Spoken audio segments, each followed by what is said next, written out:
back out here working on this tonight. Made some changes up top. The big thing now is I put in my order on Sunday night for pretty much everything I needed.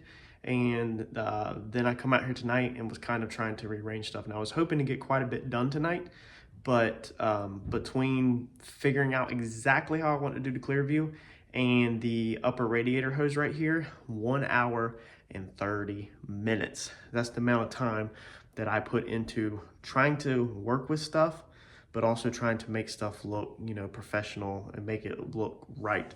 So there's certain way the hoses lay, what they're touching, where they're bending, where they're going around. I mean, I'll reroute one line a dozen times, you know, to try to make it look good on the eye, but also make it functional. So I'm really big on appearance, and of course it has to work also, but appearance is like up here with me. So let me flip the camera around real fast. So we've actually switched back to our Brown & Miller line up top. Now this was down in the last video. That's where I said I was going with it. But this big black Amazon hose, okay, this thing is extremely stiff, extremely heavy. They're just extremely cheap lines.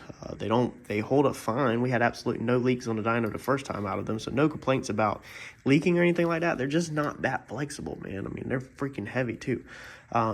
So this thing just did not want to bend great like I thought. You know, I was going to put it in here with the 90 and then come in here with the 45, and I just couldn't get it to do the bends. If it starts to bend like at this angle, like this one's bent at, it will collapse, whereas this one will actually make the bend and barely collapse at all. Like, it stays pretty true to itself. This is a Brown & Miller ultralight, so it is, you know, ultralight gold or whatever. So I mean, it's an extremely nice line, and it stays pretty true even though it bends. I mean, they're really freaking nice products, of course. I mean, you get what you pay for, I understand, but like even down there, you can feel the hose wants to like kink a little, but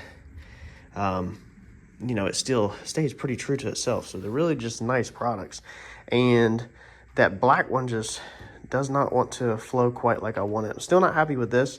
This one obviously needs some length taken out of it, but obviously I cannot do that. I don't have the crimp tool and all that. No, I'm not going to anybody in any surrounding areas to get that redone, because you can buy a -20 in this size for about 60 bucks, 50 to 60 bucks. So it's not even worth the fuel to go anywhere when you could wait and find another one. There is another one on eBay. It has the 90, does not have a 45, it has a 30, and I think it will work. But the issue is, not only this is a Brown & Miller ultralight gold or whatever, but this also has a swivel fitting on it. So I mean, this is a super freaking nice hose. But the one that's on there is not blue, it's black with the heat wrap insulation around it, so it still look good on the motor, but it doesn't have the swivel. So I'm just not 100% confident, looking at it really close, that it will be in the right, you know, I'll be able to get this thing to lay out.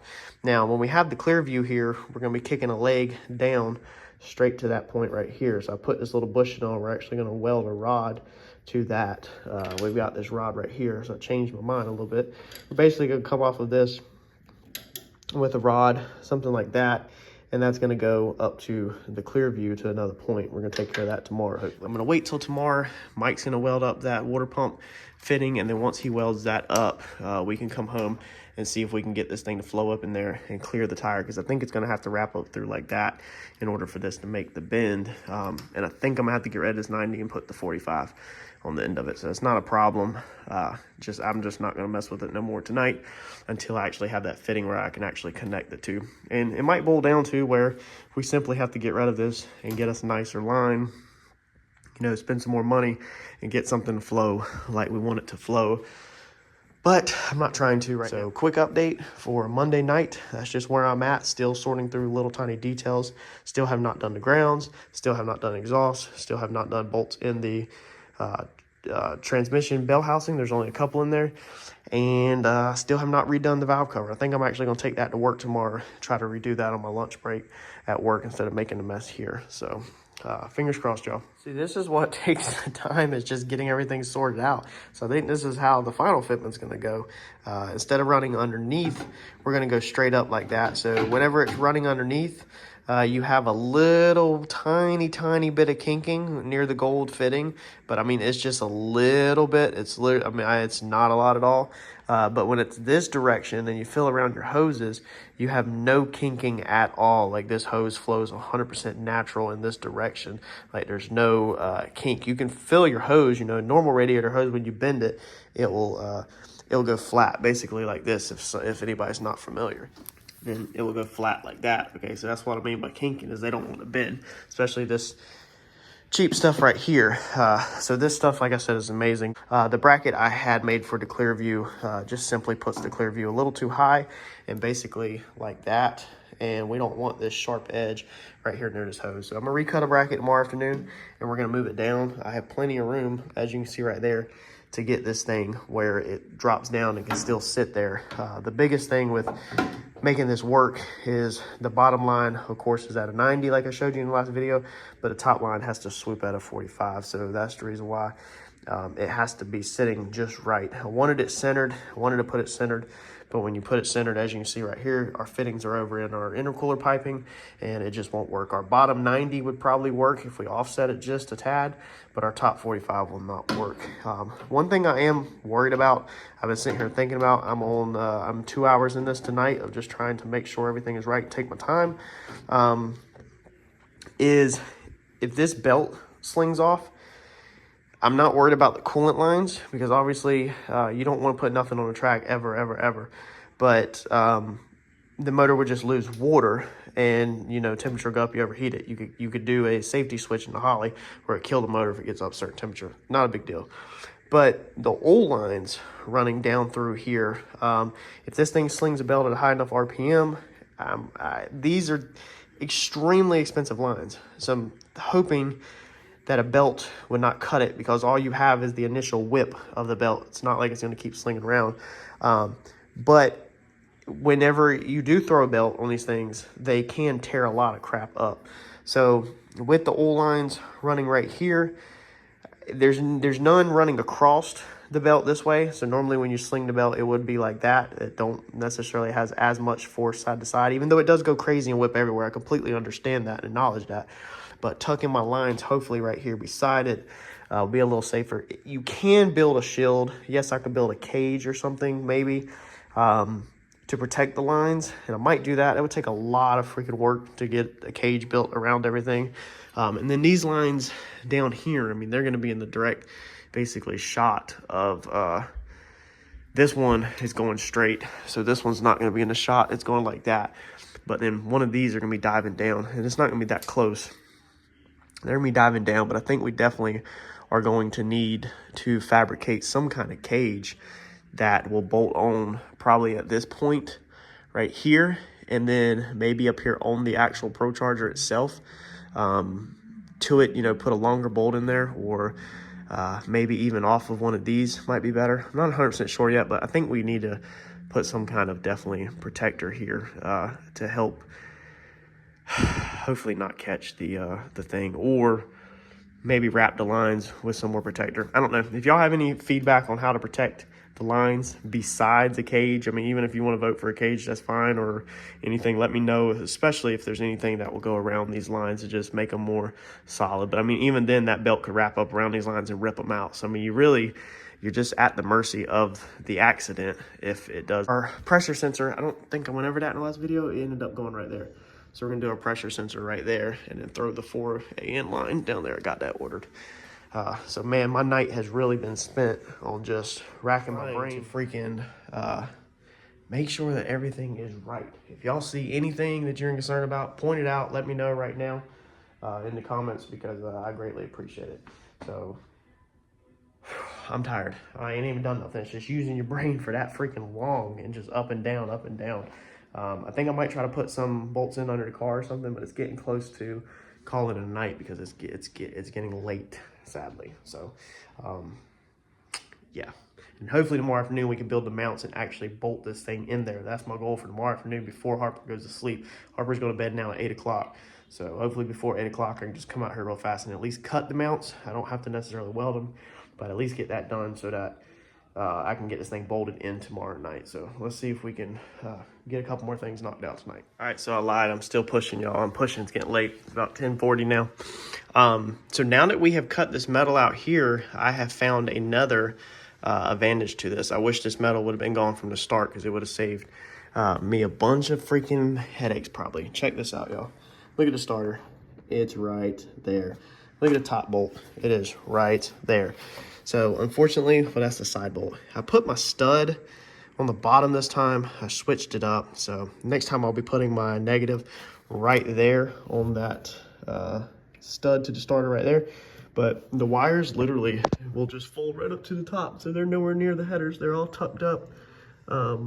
Nice and neat, well, not nice and neat, but they're all tucked up towards the top. And then I've got the bundle zip tied up so that they're not near the header. They have clearance, they're not touching. Then they come up, they stay in a nice tight bundle. The hot wire has a plastic shield over it that was already on it, and then we're gonna P-clamp it right there. And then we are gonna cut this down so it's not as long, so it's a nice and neat, it cleans in right there. And then we will crisscross this on the back side, where this one cleans into our ground right there, nice and neat. And then that ground goes into the back of the motor.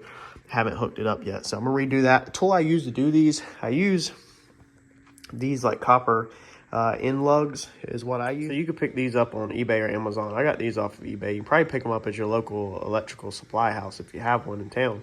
But then I use this tool. This tool is absolutely freaking amazing for doing clamps. So if anybody's interested, you want the part number, it says electrician's tool SB-50B.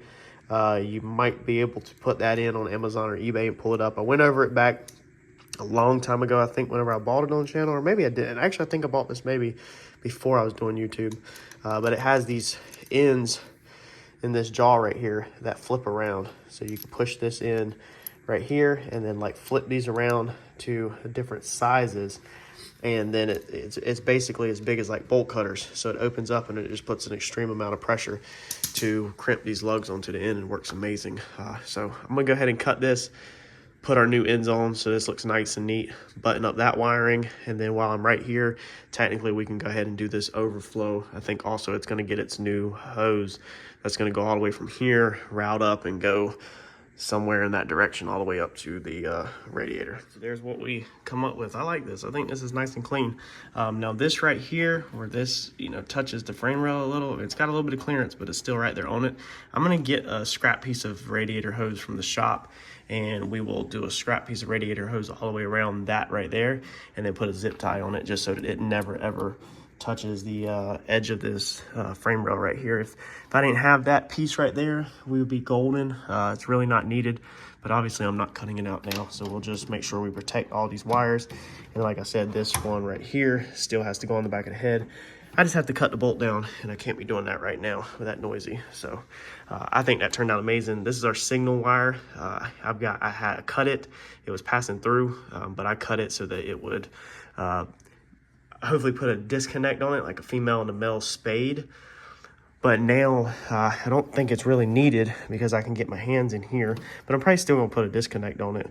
I'll probably run it through right here or something and get a disconnect on it. So we'll get all that another night. It's getting pretty freaking late. We're approaching 11 o'clock hour now. All right, it is, what night are we on? Tuesday night.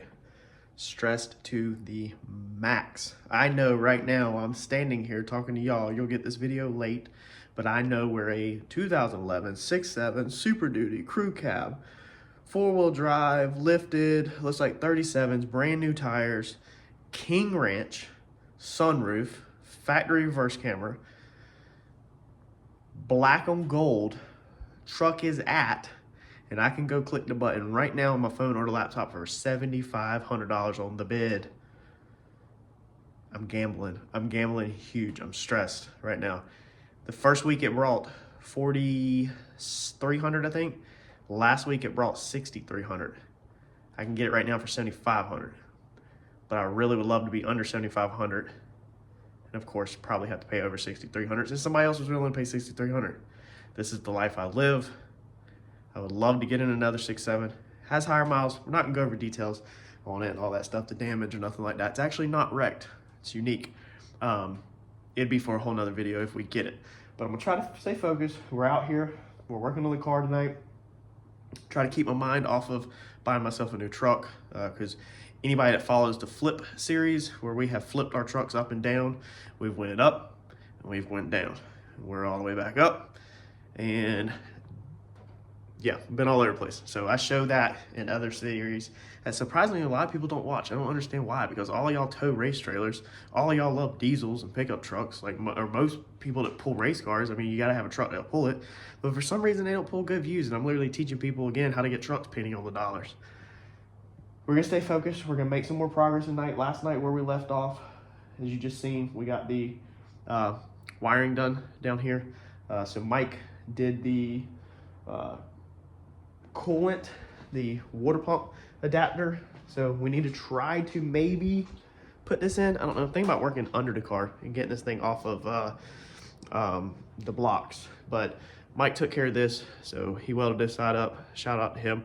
Thanks, Mike. Mike's YouTube channel is Blanton Dynamics here on YouTube. Look him up.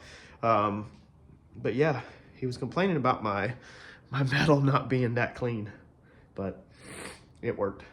Put a plug in the backside, so this is what we're left with. Water flows in that way. It's gonna come out this way into our AN line, hit the radiator.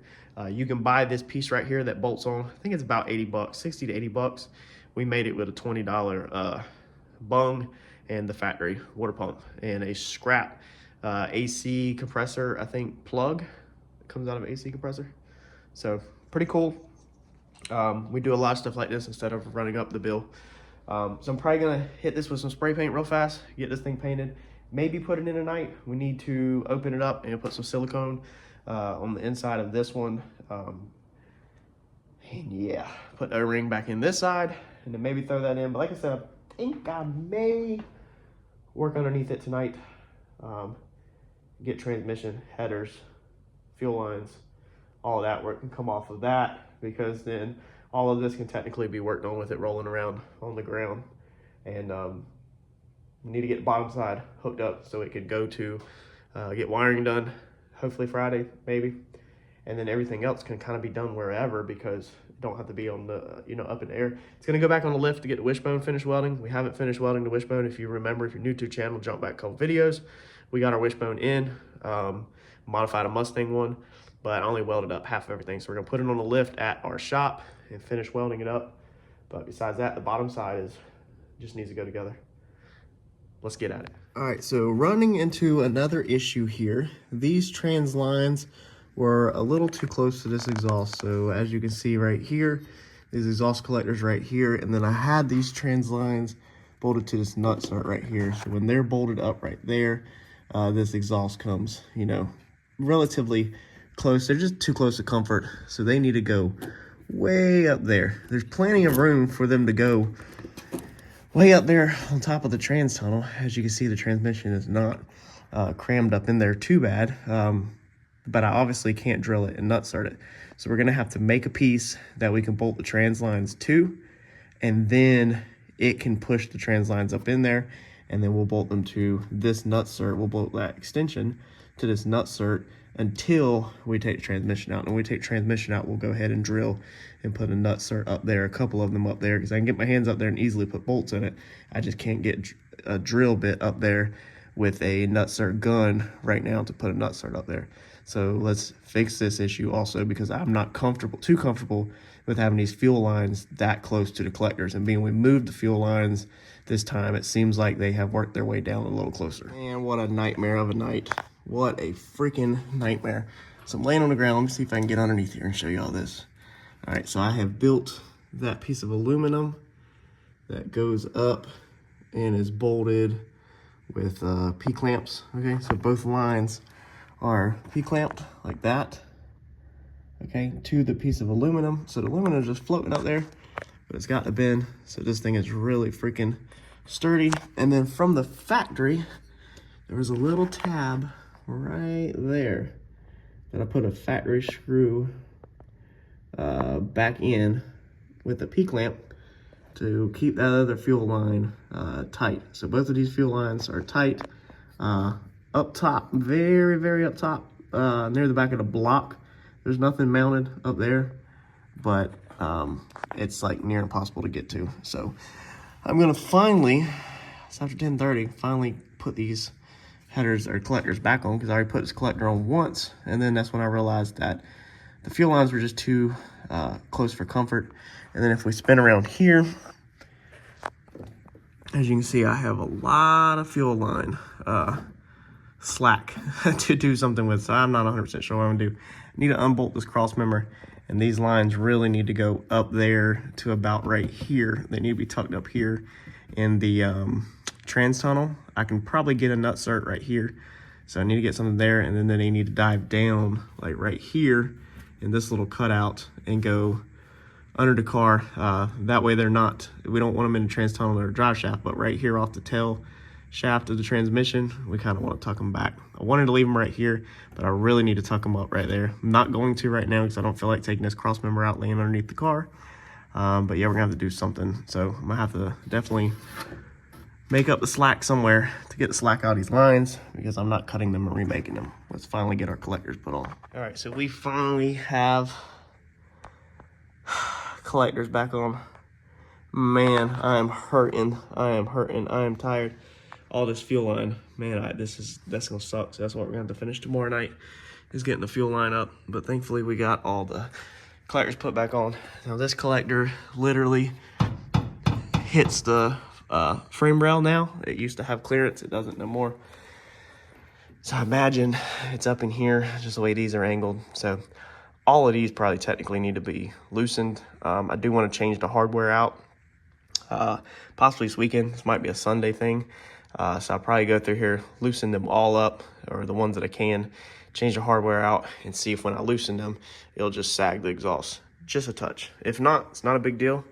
It's not the end of the world if it touches and vibrates, but it would be nice. I mean, you already can't hear nothing, but it would definitely be nice not to have the exhaust pipe vibrating on the car. Now I know I could go in there with a pry bar and probably self-clearance the tip a little bit. It's not super thick stuff right there, but I don't know. I could even also actually, I think I can just undo the V-band. Yeah, so I don't even have to do that. I can just undo the V-band and just rotate the tip, I think. Yeah, that's all. It's just probably moved a little from hitting on it. My brain is fried, if y'all can't tell. I'm exhausted. I have been putting in every single night to almost 11 o'clock so far this week, plus all the work I did this weekend.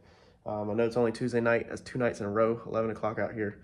And I'm just tired, man. I wanted this whole car, like I said earlier, off of blocks tonight, and on the ground I was gonna throw the collectors in and do the fuel lines, and I rock and rolled through that collector. The collectors are easy to put on now.